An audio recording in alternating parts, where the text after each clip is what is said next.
ব্যাপার নেই। কালকে যা রান্না করেছি আর আগের দিন যা রান্না করেছি সব মিলিয়ে এই বর্ষাকালে তো রোজই এরকম অবস্থা।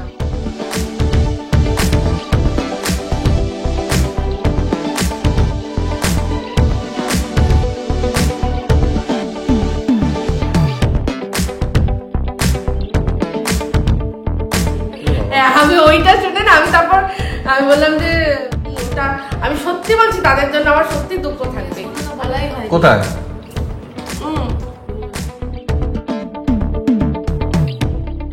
কিছু একটা ডকুমেন্টের প্রবলেম ছিল এরকম, মানে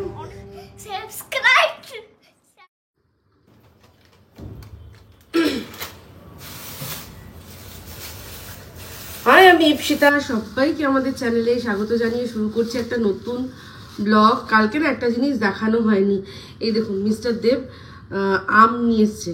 এই আমগুলো না বেশ বড় আর ভালো আম, হচ্ছে গিয়ে এটা বললো ভাগলপুরি আম, বললো খুব মিষ্টি। ও মাগো, মনে পড়লো একটা কথা,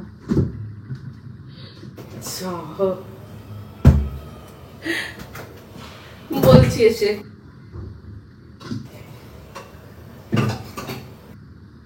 আরে কালকে যখন দাদা বৌদিরা এসেছিল না, তো তখন মিস্টার দেব তো অনেক পরে ফিরেছে, আর মিষ্টিটাও আগে যে এনে রাখে সেটা আনতে পারিনি, তো আসার পথে মিষ্টি নিয়ে এসেছিল। তো তখন ওদের এবার খাওয়া হয়ে গেছে, কি দেব, তো তখন আম দিয়েছিলাম কেটে।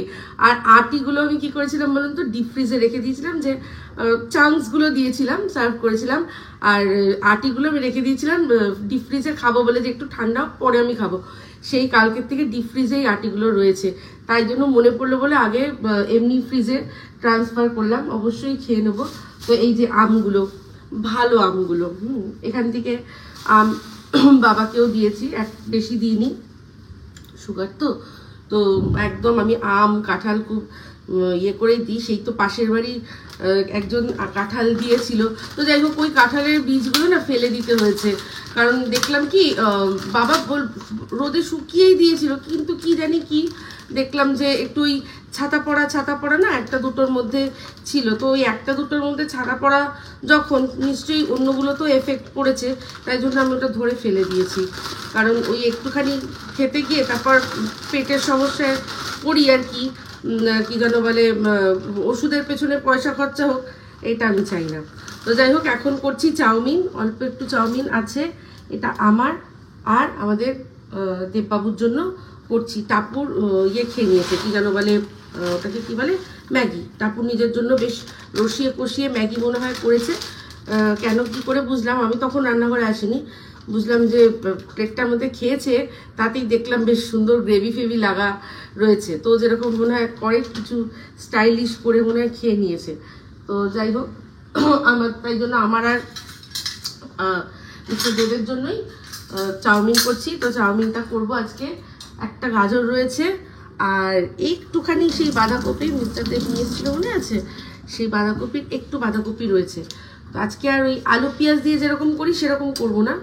আর বিনসটা নেই, কালকে ওই যে সবজির ডাল করেছিলাম, মনে হয় যেটুকু বিনস ছিল সেটুকু টাপুর দিয়ে দিয়েছে, তো সেই জন্য তো মিস্টার দেব একেবারে এই ব্রেকফাস্ট করে তারপর বেরোবে। এবার আজকে আমাদের লাঞ্চের তো কোনো ব্যাপারই নেই, মানে রান্না করার কোনো ব্যাপার নেই, কালকে যা রান্না করেছি আর আগের দিন যা রান্না করেছি সব মিলিয়ে রয়েছে, সেগুলো খেয়ে আগে উদ্ধার হোক। আমি বলেছি যে আগে ওগুলো খেয়ে উদ্ধার হোক, তারপর না হয় আবার নতুন করে রান্না করার কথা চিন্তা করা হবে। কারণ হচ্ছে গিয়ে তার আগের দিন যে মাংসটা করেছিলাম সেও কেউ খায়নি বিশেষ, কাল রাত্রে হচ্ছে গিয়ে একটুখানি আমাদের শুধু রনুবাবু খেলো আর টাপুর একটু ঝোল খেলো, আলু খেলো, তো ওটাও রয়েছে। মা ওখান থেকে বাবা মাকেও এখনো পাঠানো হয়নি, তো ওটাও ওদেরকেও পাঠিয়ে দেবো, ওদের ভাগেরটা পাঠিয়ে দেবো আজকে বিকেলে। তো এই হচ্ছে বিষয়। এখন আজকে সবার আগে বাথরুমে যেতে হবে, কারণ আমি আরবান ক্লাব থেকে ওয়াশিং মেশিনের জন্য অ্যাপয়েন্ট করেছো? হ্যাঁ, আচ্ছা, তো সেই কারণে আগে বাথরুমে যাবো, ভাবছিলাম তোমাকেও নিয়ে যাবো সাথে। আচ্ছা, তাহলে কি হতো, তুমি থাকলে ভালো হতো, একটু ডিসিশন মেকিং করতে সুবিধা হতো, মানে যেতে তুমি একবার। আচ্ছা, তো দেখো যদি বৃষ্টি বাদল না হয়, কারণ আমি গেলে তো আর আমি একা যেতে পারবো না, আমার সাথে তো আমার যদি বৃষ্টি না হয় তাহলে তুমি যেও, তাহলে একটু ঘরটাও ঠিকঠাক করতে একটু, মানে আবার অনেকদিন হয়ে গেছে, একটু ঘরটার উপর একটু, যতই হোক বন্ধ ঘর তো বেশি ইয়ে হয়, তাহলে একটু ঘরটাও পরিষ্কার হতো। আর আমি ডেকেছি ওয়াশিং মেশিনটা, তাহলে কি হয়েছে না হয়েছে দেখে নিতাম। ওরা প্রথমে বলবে, যদি ওদের হাতে থাকে ঠিক করার মতো কিছু না খরচা করে তাহলে করে দিল, আর যদি কিছু চেঞ্জ করতে হয় তখন তুমি যদি রাজি হও তাহলে ওকে, নাহলে তুমি যদি বলো পরে, তাহলে ওদের যে আসবে যে সেই চার্জেসটা শুধু দিতে হবে। আচ্ছা, সেটা কত? ওটা মনে হয় 160 না 200 এরকম, 160। আচ্ছা, তারপরে এবারে যা হবে হবে। আচ্ছা, তাই করো। কারণ ওখানে লেখা ছিল যে আপনার ওয়াশিং মেশিনে কি প্রবলেম হচ্ছে, স্পিন হচ্ছে না কি লাগাটা, তো আমি বললাম দেখা যাচ্ছে না, তুমি এখানেই ভালো ছিল। আচ্ছা, তো আমি বললাম যে সরে যাও, তো আমি বললাম যে না আমি বুঝতে পারছি না কি হয়েছে। তো বললো ঠিক আছে, এসে দেখুক। হ্যাঁ, এসে দেখুক তারপরে তো এই হচ্ছে ব্যাপার। এই আরেকটা জিনিস দেখাই, এটা এই যে কালকে দাদা বৌদিরা মিষ্টি অনেক নিয়ে এসেছিল, তো সেখান থেকে যে টাপুর খেয়েছে, দেখো কিরকম ভাবে। হ্যাঁ, বাবা মাকে দিয়েছি, আর টাপুরের জন্য টাপুর এখান থেকে টুকুস টুকুস করে একটু একটু খেয়ে রেখেছে, দেখো কি বদমাইশ। ওই খাবে হাফগুলো, ওই খাবে। আমাদের তো ওই মিষ্টিগুলো প্রচুর রয়েছে, এই ধরনের মিষ্টি খেতে ভালো লাগে। আমার ড্রাই মিষ্টি খেতে অত ভালো লাগে না, এটা ভেতরে রেখে দাও, গাদারটা ছিঁড়ে গেল। আমার না ড্রাই মিষ্টি খেতে অত ভালো লাগে না, ফ্রিজে ঢুকিয়ে দাও। ও বার করেছিল কখন খেয়েছিল হয়তো। ড্রাই মিষ্টি আমারও ভালো লাগে না, একমাত্র নরম কাঁচা গোল্লা যেগুলো হয়, তাই না? এটা কার জন্য রেখেছো? ওটাই তো বললাম, ওটা কালকে আমি দিয়েছিলাম না ওদেরকে আম কেটে, আর আটি রেখে দিয়েছিলাম আমি ফ্রিজে, সেই আটি ভুলেই গেছিলাম খাবো বলেছে, তাই ওটা ডিপ ফ্রিজ থেকে এমনি ফ্রিজে রাখলাম, এখন খেতে পারবো না, ওই একদম পুরো বরফ জমে রয়েছে, তো ওটা ঠিক হোক তারপর খাবো। যাই হোক, সব কেটে নিচ্ছি। এই যে বাঁধাকপি কাটা হয়ে গেছে। মিস্টার দেব তো বললো যে বুক করে দিয়েছে, কিন্তু আকাশের যা অবস্থা, পৌঁছাতে পারলে হয়, যদি সেরকম হয় তাহলে হয় 160 টাকা জলে যাবে, মানে এই যে বৃষ্টির জন্য জলে যাবে, আর না হলে যদি ক্যান্সেলের অপশন থাকে কোনো, তাহলে ক্যান্সেল করলে রিফান্ড পেয়ে যাবে। আর কি হবে, যা হবে হবে, রিস্ক তো নিতেই হবে, একটু না রিস্ক নিলে হবে কি করে? এই বর্ষাকালে তো রোজই এরকম অবস্থা, তো দেখা যাক। যদি আর এটাও যদি হয় যে আমি একান্ত না যেতে পারলাম, তাহলে মিস্টার দেব চলে যাবে গিয়ে, আর যদি প্রচন্ড বৃষ্টি হয় তাহলে তো কেউই যেতে পারবে না, তাহলে হয় 160 টাকা আমার গেল, আর না হলে ক্যান্সেল করতে পারলে যদি হয়তো কিছু কম দেয়, একটা ক্যান্সেলেশন চার্জ ওরা নেয়, তো সেই ক্যান্সেলেশন চার্জটা সামান্যই হয় হয়তো, আমি তো কোনোদিনও আমরা এরকম করিনি, তো দেখা যাক কি হয়। সবটাই হচ্ছে কি আমাদের এই যে আকাশের ওপর ডিপেন্ড করছে, তিনি এখন কি খেলা দেখান।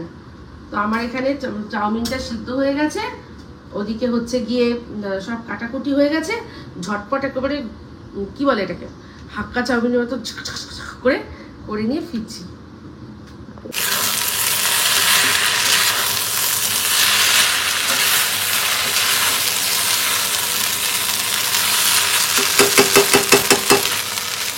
ছোট জায়গায় না নাড়াতে একটু প্রবলেম হয়। হ্যাঁ, এটা বড় জায়গা হলে ভালো, কিন্তু আমি কেন বলো তো এটাতে নিলাম, কারণ এটা এত হাই হিট, এটা তো ভালো হয়। আমি বলছি যে দোকানে যেটা করে না, ওদের অত বড় চাটু, অত বড় কড়াই, তার মধ্যে একটা পোরশন বানায়, সেজন্য অত টেস্টি হয়, প্রত্যেকটা মশলাতে খেলাতে সুবিধা হয়। তো এটা আমি নিলাম কারণ হচ্ছে যে এটা খুব হাই হিট হয়, তো না ভালোই না, সব ঠিক আছে, সুন্দর হয়েছে, সব জায়গায় দিতে হবে।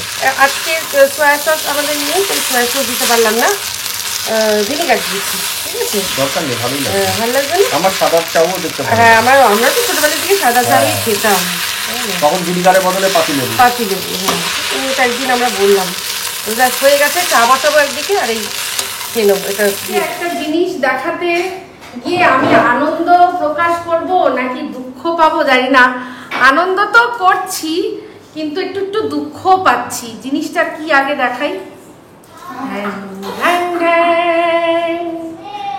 কাঁঠাল তানজিলা এনে দিল, এটা হচ্ছে ওর এক জায়ের বাড়িতে একদম গাছ পাকা, ও কাকি শাশুড়ির বাড়ির একেবারে গাছ পাকা কাঁঠাল ছোট সাইজ একটা, বেশ আমরা বলেছিলাম ছোটই আছে, কারণ আমাদের বাড়িতে তো আর কেউ খায় না। তো কিন্তু এটা দেখাতে গিয়ে আজকে মানে এটা যদি গতকাল বা তার আগের দিন হতো আমি খুব আনন্দ করে দেখাতাম। কালকে আমরা সবাই মিলে এমন আলোচনা করেছি, বর্ণালী, তারপর ওখানে অনেকে ছিল, সুমনা, আমরা সবাই মিলে আলোচনা করছিলাম। অনেকেই বলছে যে কতদিন খাই না কাঁঠাল, কতদিন খাই না, সব বাইরে বলছে পাই না। বললো যে যখন যাই সে সময় সিজন থাকে না, কত বছর কাঁঠাল খাইনি। আমি ওইটা শুনে না আমি বললাম যে ইস আমিও খাইনি, কিন্তু তোমাদেরটা শুনে আমার খুব খারাপ লাগছে। তো আজকে এবার আনলাম, আজকে মনে আনন্দে খাবো কিনা জানি না, তোমরা সব কমেন্ট করে বলো যে আমি খেলে তোমাদের খাবো। এটা কি করে হয়? এটা কি করে হয়?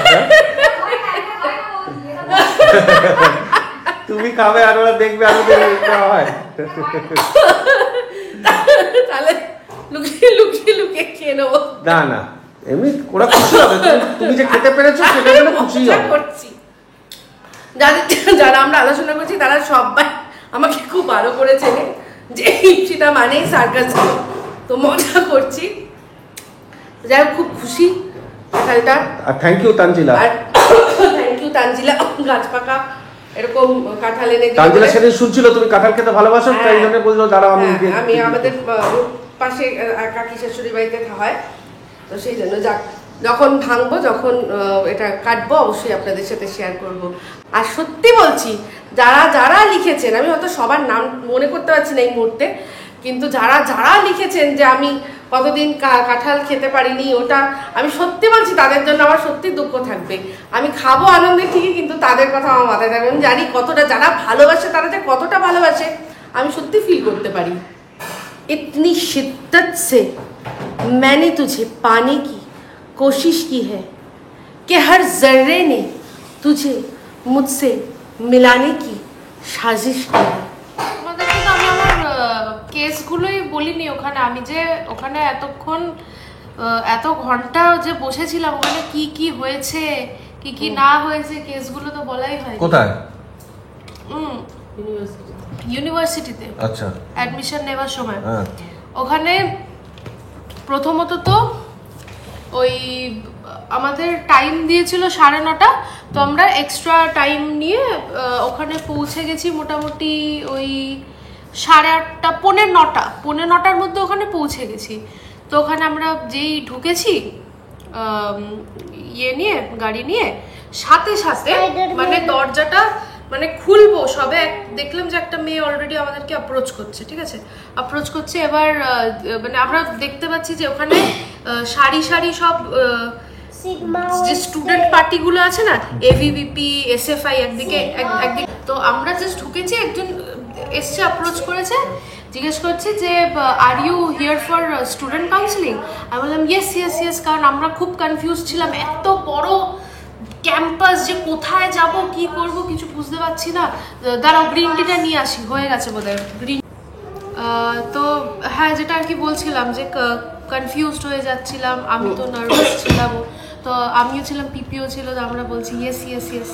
তো তারপর সাথে সাথে আমি মানে গাড়ির দরজা খোলার সাথে সাথে আমাকে একটা টেবিলে বসিয়ে দিল, দিয়ে বসিয়ে জিজ্ঞেস করলো এটা করেছো করনি, আচ্ছা আচ্ছা ফর্ম টর্ম ফিল আপ করালো। তারপর আমাকে জিজ্ঞেস করছে যে উইচ কোর্স, আমি তখন বললাম সোশিওলজি। তারপর জিজ্ঞেস করলো what rank you have got, আমি বললাম যে র্যাঙ্ক 60। তারপর যে মেয়েটি ছিল সে বলছে যে ইউল গেট আমি বললাম আই উইল গেট, বলছে yes yes you will get you form fill up. তো আমি ফর্মটা ফিল আপ করলাম। তারপর দেখতে পাচ্ছি পিপি পাশ দিয়ে বলছে যে এই ওখানে সব বাঙালিরা রয়েছে, সব বাংলায় কথা বলছে, ওখানে অনেকগুলো বাঙালি আছে। এবার আমি পিপিকে বলছি যে দেখো আমাদের তো আর ওরকম সিচুয়েশন ছিল না যে আমরা চুজ করবো, আমাদেরকে ওখান থেকেই ধরেছে বেসিক্যালি।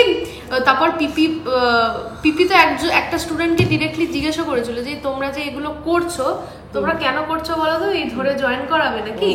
বলছে যে না না না, আমরা শুধু এমনি হেল্প করার জন্য। আর এটা সত্যি কথা, ওখানে যতগুলো পার্টিজ আছে সবাই ওখানে ভলেন্টারি পার্টিসিপেশনে বিশ্বাস করে, কেউ তোমাকে কোনো জবরদস্তি করে কিছু করাবে না, ওরা সত্যি সবাইকে হেল্প করতে গেছিল। মানে প্রত্যেকটা যারা মানে যারা পার্টি রিপ্রেজেন্টেটিভ, যারা সিনিয়র মানে যারা যে নিজের দলকে যারা রিপ্রেজেন্ট করছে সবাই স্টুডেন্টদেরকে গাইডেন্স দেওয়ার জন্যই আর কি ওখানে ছিল, কেউ কাউকে কোনো জবরদস্তি কিচ্ছু করায়নি, ঠিক আছে? ওদের মোটিভটা ভালো, ক্লিয়ার। হ্যাঁ, একদম গাইডেন্স আর কিছুই না। তো যাই হোক, এটা গেল প্রথম কেসটা। তারপরে আরেকটা কথা বলে রাখি, 9:30 টাইম দিয়েছিল, কিন্তু 9:25 মধ্যেই অনেকটা কাজ কিন্তু এগিয়ে গেছিল। মানে আমি গিয়ে ওখানে তাড়াতাড়ি গিয়ে আমি ভালো করেছি, কারণ তার 10-15 মিনিটের আগেই সবকিছু প্রসিজার স্টার্ট হয়ে গেছিল। তো ভেরি পাংচুয়াল অ্যাকচুয়ালি। আমাদের হলে দেখতে 11:30 হয়ে যাচ্ছে। আমি যদি তোমাদেরকে তাড়া দিতাম, তোমরা বলতে তোমার এখন টাইম আছে, কারণ আমরা এটাই দেখে তুই অযথা দেরি করছিস। আমি তাই জন্য বলছি যে অলরেডি ততক্ষণে সবাই লাইন দিয়ে দুটো তিনটে ডিপার্টমেন্ট চলে গেছে। মানে ওদের সিস্টেম হচ্ছে যে এই ডিপার্টমেন্ট থেকে এই ডিপার্টমেন্ট ফার্স্টে যাও, তারপর এই লাইন দাও। আরেকটা সবচেয়ে মজার জিনিস, ওরা যখন ডিপার্টমেন্ট ওয়াইজ লাইন করাচ্ছে, মেয়েদের আলাদা লাইন, ছেলেদের আলাদা লাইন। মেয়েদেরকে আগে পাঠিয়ে দিচ্ছে, ছেলেদেরকে দেখছি লাইনে দাঁড় করিয়ে রেখেছে, ওরা দাঁড়িয়েই রয়েছে। মেয়েদেরকে আগে ঢুকিয়ে দিয়েছে। তারপর নেক্সট হচ্ছে যেটা মেন জিনিস, ওটা হচ্ছে সই করা। সই করার জন্য মাত্র 8 ঘন্টার টাইম দেয়। ওই 8 ঘন্টাটাই হচ্ছে মেন খেলা। ওই 8 ঘন্টার মধ্যে যাদের যাদের সই পড়বে, যাদের পড়বে না। ঠিক আছে? তো ওরা সই দেখে মানে টোটাল সিগনেচার দেখে, তারপরে দেখে যে যারা যারা সাইন করেছে তাদের মধ্যে টপ র্যাঙ্ক হোল্ডার্স কারা, নাম্বার অফ সিটস হিসাবে। মানে র্যাঙ্ক যদি 28টা সিট থাকে তাহলে টপ 28 কারা, ঠিক আছে? ওটা মেরিট বেসিসে চেক করে। আচ্ছা, এটা হচ্ছে সিস্টেম। তো আমি গেলাম, সই করলাম। তারপর আমার এটাও মনে আছে, আমি যখন আমার মার্কসটা বলছিলাম, আমি ফার্স্টে আমার নাম খুঁজে পাচ্ছিলাম না, আমি যখন মার্কসটা বলছিলাম, সবাই মার্কস শোনার পর আমার দিকে এরকম ভাবে হা করে তাকিয়েছিল। হ্যাঁ, এবার কি করলি এটা? এবার আমি ওখানে অবশ্যই আমার চেয়ে বেশি মার্কস পাওয়া স্টুডেন্টও ছিল, কিন্তু লজিক্যালি দেখতে গেলে যেহেতু আমি র্যাঙ্ক 14 ছিলাম amongst 65 স্টুডেন্টস, মানে 65টা যেহেতু সিট থাকে, 65 এর মধ্যে আমি যেহেতু 14, আমি মানে অনেকটা আগের দিকে, তাই জন্য। আর আরেকটা জিনিস বলি, ওখানে ওই 65টা সিট বললাম তো, 160-র ওপর স্টুডেন্ট এসেছিল ফিজিক্যাল ভেরিফিকেশনে, মানে 100 জনের ওপর লোকেরা সিট পায়নি। আর পিপিআরএম তো বাইরে দাঁড়িয়েছিল সারাক্ষণ। আমাকে পিপি বললো যে ওখানে অনেকেরা কাঁদতে ফিরেছে, সিট পায়নি। অনেকেরা অনেক দূর থেকে এসছে, কেউ কাশ্মীর থেকেও এসেছিল, কাশ্মীর থেকে এসছে বেচারা, পায়নি। ইয়ের থেকে, বিহার, অনেক জায়গার থেকে। আমি আশা করছি যাতে ওরাও কোথাও পেয়ে যায়, কারণ অনেক ভালো ভালো অপশন আছে। নিশ্চয়ই পাবে, কেন পাবে না? নিশ্চয়ই। যে সিট না পাওয়ার জন্য কাঁদছে, তার মানে জানতে হবে যে সে কতটা সিরিয়াস, সে ভালো, সে সিরিয়াস, তো অবশ্যই সে পাবেই পাবে। হয়তো ওর এখানে ড্রিম ছিল যে আমি এখানে পড়বো, যেমন আমার ইচ্ছা ছিল এরকম এখানে আমি পড়বো, তো সেটা হলো না, কিন্তু তার জন্য তার জীবন আটকে থাকবে না বা থেমে থাকবে না।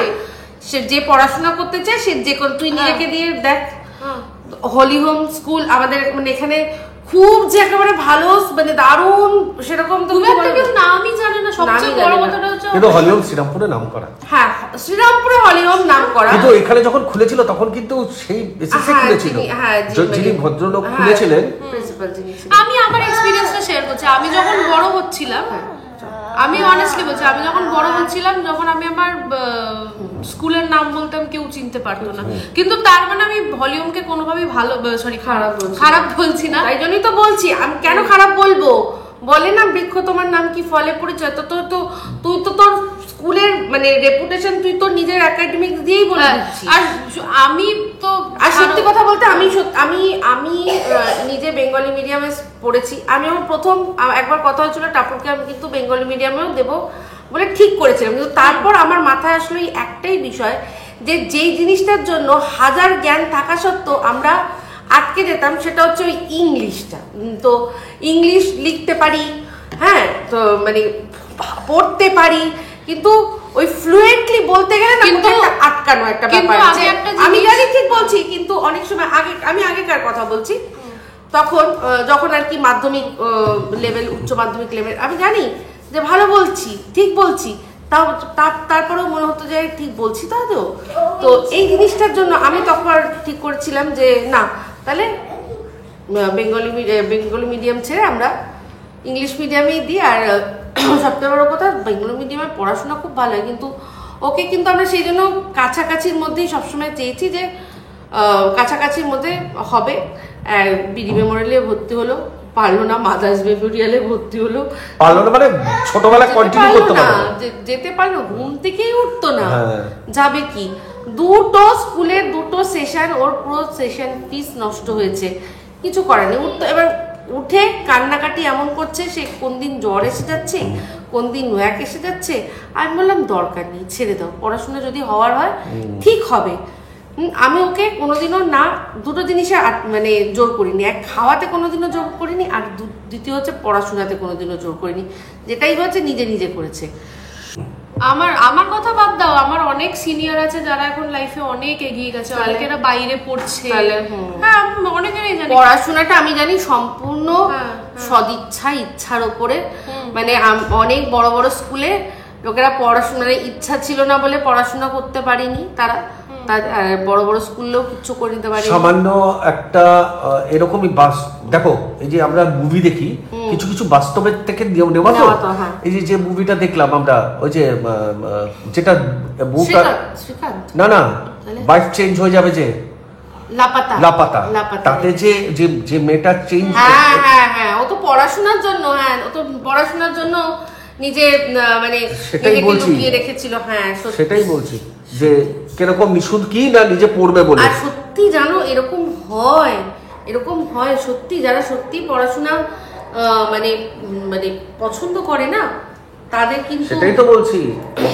মানে গ্রামে, বিশেষ করে আমাদের অন্যান্য স্টেটে, যেমন ধরো বিহার বলো, ঝাড়খণ্ড বলো, এইসব জায়গায় না মেয়েরা যে কত ফাইট করে পড়াশোনার জন্য, সেটা হরিয়ানা, ওরা পড়াশোনার জন্য ভীষণ ফাইট করে, কারণ ওদের অত প্রায়োরিটি দেয় না, সেই কারণে বলছি। সেই তাও এখন বিহার ফিহার ওরা অনেকটাই ইয়ে হয়েছে, কিন্তু আস্তে আস্তে গালে গালে সবাই আসতে তো টাইমও লাগে না, চেঞ্জ আসতে টাইম লাগে। যাই হোক, আমি স্টোরিটাতে ফিরে আমার এক্সপিরিয়েন্সটা কতদূর বললাম। তুই বললি যে অনেকে কেঁদে কেঁদে চলে গেছে, কাশ্মীর থেকে চলে গেছে। হ্যাঁ, মানে এরকম অনেকের, মানে বললাম 100 জনের উপর এরকম ছিল যারা সিট পায়নি। তো এবার সই করানোর পর সবাইকে একটা রুমের মধ্যে, একটা বিশাল বড়, ওটাকে রুম বলা ভুল হবে, হলঘর, হ্যাঁ ওরকম বড় করে, এবার সব জায়গায় এরকম ভাবে পোস্টার মারা আছে যে কোন ডিপার্টমেন্টের। এখানে MA সোশিওলজি, ওখানে MA অ্যানথ্রোপোলজি, ওখানে পল সায়েন্স, ওখানে হিস্ট্রি, ওখানে মাস কম, কারণ একই দিনে 5টা ডিপার্টমেন্ট ডেকেছে। এবার একটা দুটো ডিপার্টমেন্টকে অন্য রুমে পাঠিয়ে দিয়েছে, কাউকে অডিটোরিয়ামে, কাউকে আরেকটা অন্য রুমে, আর বাকি লাস্টে 3-4টে ডিপার্টমেন্ট এরকম একটা ঘরে ছিল। এবার রুমের মধ্যে ধরে নাও অর্ধেক রুমের মধ্যে শুধু সোশিওলজি স্টুডেন্ট, আরেকটা রুমের মধ্যে ওই 3টে ডিপার্টমেন্ট জুড়ে। কারণ রিজনটা হচ্ছে সোশিওলজির ক্ষেত্রে হায়দ্রাবাদ হচ্ছে ইন্ডিয়ার, মানে কি বলবো, টপ 3-তে আসে। ওইটাই হচ্ছে ইংলিশ আর সোশিওলজি, ইংলিশ আর সোশিওলজি, এই দুটো ডিপার্টমেন্ট হচ্ছে হায়দ্রাবাদের বিশ্বে নাম করা, মানে গ্লোবালি রিনাউন্ড। তাই জন্য ওটার একটা ডিমান্ড আছে, তাই পুরো রুম এরকম ভরা। ঠিক আছে, এবার আমি তো অলরেডি সেদিন, সত্যি কথা বলবো, আমি একটুখানি শরীর খারাপ হয়ে গেছিলো আমার, তো উইদাউট এনি রিজনই বলা যেতে পারে, কারণ আমার শরীর খারাপ হওয়ার কথা ছিল। হ্যাঁ, আমার অ্যাংজাইটিও ফিল হচ্ছিল না সেদিন। আমি তো নিজেকে কুল রাখছি, আমার মাথায় যে 1000 টেনশন, এমন না, নিজের থেকেই আপনি ব্লাড প্রেশার হাই হয়ে গেছে। আমার প্রেশার হাই এর ব্যাপারটা জানো নিশ্চয়ই, সবাই জানে, আগে আমার হয়েছিল, তো আমার প্রেশারটা ফিরে এসেছিল সেদিন। তো যাই হোক, আমি নিজেকে অনেক করে আর কি সামলানোর চেষ্টা করছিলাম। তো এরকম আমি যখন এমনি বসে আছি, তখন সোশিওলজির রেজাল্টটা সবার লাস্টে ডিক্লেয়ার করেছিল, তার আগে আগেরগুলো হয়ে গেছিলো। আমার পাশে একটা মেয়ে বসেছিল, ও দিল্লি ইউনিভার্সিটির স্টুডেন্ট। তো এবার ওর সাথে ডিসকাশন হচ্ছে, তো ও বললো যে ও পন্ডিচেরিতে অলরেডি অ্যাডমিশন নিয়ে রেখেছে। আমি বললাম যে আমিও নিয়ে রেখেছি। ও শুধু অ্যাডমিশন না, ওখানে গিয়ে এসছে, জানো, ফিজিক্যাল ভেরিফিকেশন করে এসছে, সব ডকুমেন্ট দেখিয়ে এসছে, সব টিকিট সেট করে এসছে। আমি বললাম যে ভালোই তো, তাহলে নিশ্চয়ই। আমাকে মেয়েটা বললো যে সব ঠিক আছে, কিন্তু ওখানে বিশাল গরম, ওখানে বিভৎস গরম। তাই? হ্যাঁ, ওখানে বিভৎস গরম। বলছে যে একদম সমুদ্র তো, হ্যাঁ, মানে ওখানে ওরকম গরম হবে না, সকালে দিকে হয়তো দিনে রাতে ঠান্ডা, রাতে ঠান্ডা। ও হয়তো দিনের বেলা গেছে তাই জন্য বোঝেনি, বাট সমুদ্রে তো তাই হয়। যাক, হায়দ্রাবাদ কিন্তু এখন মা বলছে ফ্যান চালাচ্ছে না। হ্যাঁ হ্যাঁ, আমিও তো তাই, আমার তো রাতের বেশ ঠান্ডা লাগতো। তাহলে কোনো এসির কোনো প্রয়োজন না, ওখানে এসির খুব একটা নিড নেই। ইনফ্যাক্ট তুমি একটা মজার কথা জানো, আমার তো ঠান্ডা জল খাওয়ার হ্যাবিট আছে। ওখানে আমি যেটা এমনি নরমাল ওয়াটার, সেটাই এমন টেম্পারেচার যে আমার আর আলাদা করে, মানে যেটা আমরা শীতকালে খাই যেরকম। হ্যাঁ হ্যাঁ, আমার ওখানে ঠান্ডা জলেরও খুব একটা কিছু দরকার নেই, সব নরমালি ঠিক আছে। তো ওয়েদার যথেষ্ট ভালো, ওয়েদারটা খানিকটা ব্যাঙ্গালোরের মতো। আচ্ছা, ব্যাঙ্গালোরেরটা আরো বেটার, বাট খানিকটা ব্যাঙ্গালোরের মতো। তো বলছে খুব গরম, ওখানে বিশাল গরম। বলছে যে তাই জন্য আমি হায়দ্রাবাদে চাই, যাতে আমার হয়ে যায়। হায়দ্রাবাদে হয়েছে তাই না? যা না, হয়নি। এবার আমি একটা ইম্পর্টেন্স বলি, ভাগ্যিস মানে একটা ভালো ইউনিভার্সিটিতে সিটটা নিয়ে রেখেছিল। মানলাম ওর এখানে হলো না, তো কি হয়েছে, ওর একটা ভালো জায়গা অলরেডি সিটটা নেওয়া রয়েছে, সেই জন্যই আমরা পন্ডিচেরিটা নিয়ে রেখেছিলাম। হ্যাঁ হ্যাঁ, যে মেয়েটা র্যাঙ্ক 2 পেয়েছে, মানে ও এখন আমার ক্লাসমেট, ও পন্ডিচেরিতে সিট নিয়ে রেখেছিল। তো ও আর কি আমারই মতন রিফান্ডের জন্য।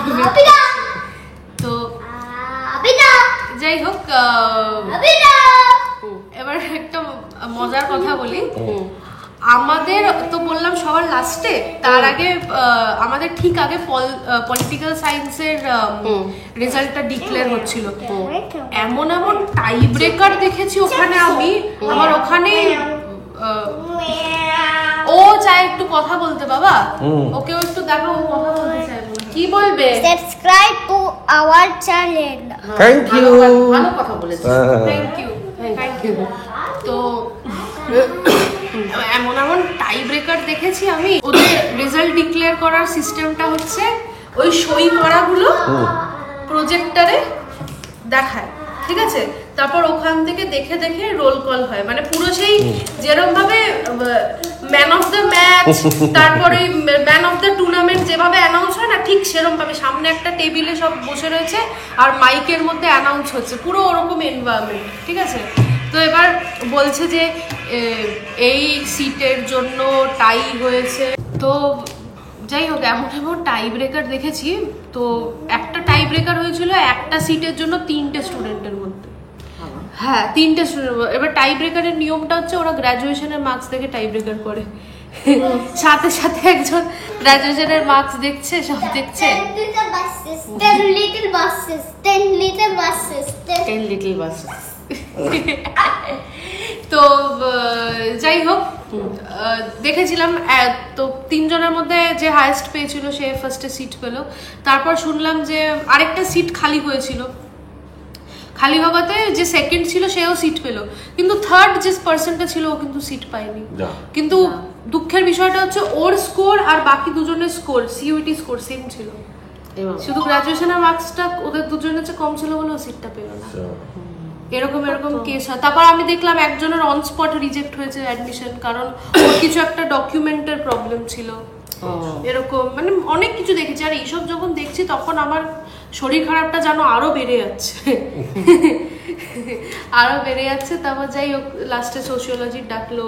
তারপর তোর নামটা কখন বললো? ওই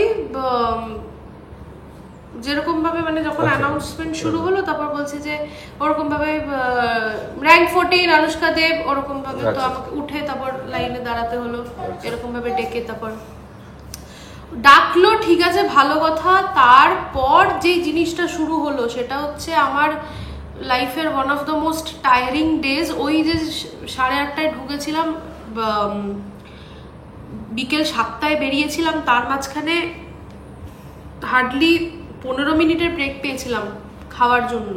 বাবা, সেটাও ওরা প্রপারলি বলে দেয়নি যে এখন লাঞ্চ ব্রেক, মানে তুমি গিয়ে পরে জিজ্ঞেস করলে তোমাকে বলবে যে হ্যাঁ এখন লাঞ্চ ব্রেক যাও।